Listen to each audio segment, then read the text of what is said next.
তোমাদেরকে পরে হুমকি ধামকি দিয়েছে তোমাকে ছেড়ে দেওয়ার পর? ওই দিনের পর থেকে যেদিন থেকে নিখোঁজ মানে কিছু নাই আর মানে সব ভুলে গেছে আমাদের কিছু মানে আমাদের ডাক্তাররা কিছু করে না। কারণে করলো তোমাদের কোনো সন্দেহ এই কারণে করতে পারে আমাদের টাকার জন্য হ্যাঁ টাকার জন্য করতে পারে কিন্তু আমাদের আম্মুর অত টাকাও নাই মানে আমার ওরা তো বলতেছে যে গাড়িতে বলতেছিল যে টাকার সম্পত্তি আর আমার আম্মুর নানা একটু সম্পদ আছে ওইরকম ওইটাই বলতেছিল বারবার মানে সব আমার আম্মুর নামে ছিল নানার সম্পত্তি এত বড় কাণ্ড করবে।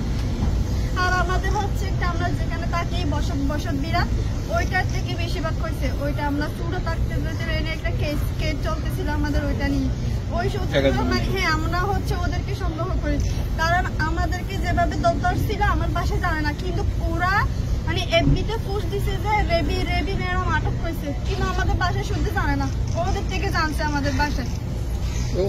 তোমাদেরকে তুলে আনার আগের থেকেই ওরা ফেসবুকে পোস্ট দিচ্ছে যে র্যাব দিয়ে তুলে নিচ্ছে।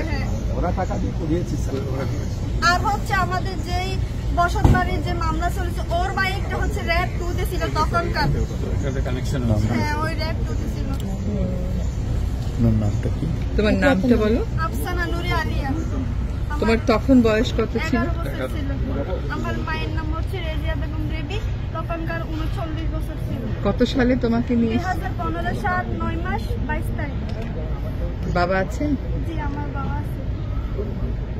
আমার হচ্ছে একটাই কথা আমার আম্মুকে চাই আমার মানে যেরকম করে পারেন আমার আম্মুকে একটু আমাদের কাছে ফিরে দেন। তুমি যাদেরকে সন্দেহ করো তাদেরকে কি এখন গ্রেফতার করেছে? না ওরা হচ্ছে আরেকটা মার্ডারও করছে মানে ওরা আমাদের এলাকা হচ্ছে প্রভাবশালী ওদের চোখে দিবে না কেউ কথাও বলতে পারে না। ওরা এখন বাইরে আছে ঘুরে বেড়াচ্ছে? হ্যাঁ ওরা মার্ডারও করছে আবার ঘুরে বেড়াচ্ছে মানে ওদের কথা ওইখানে।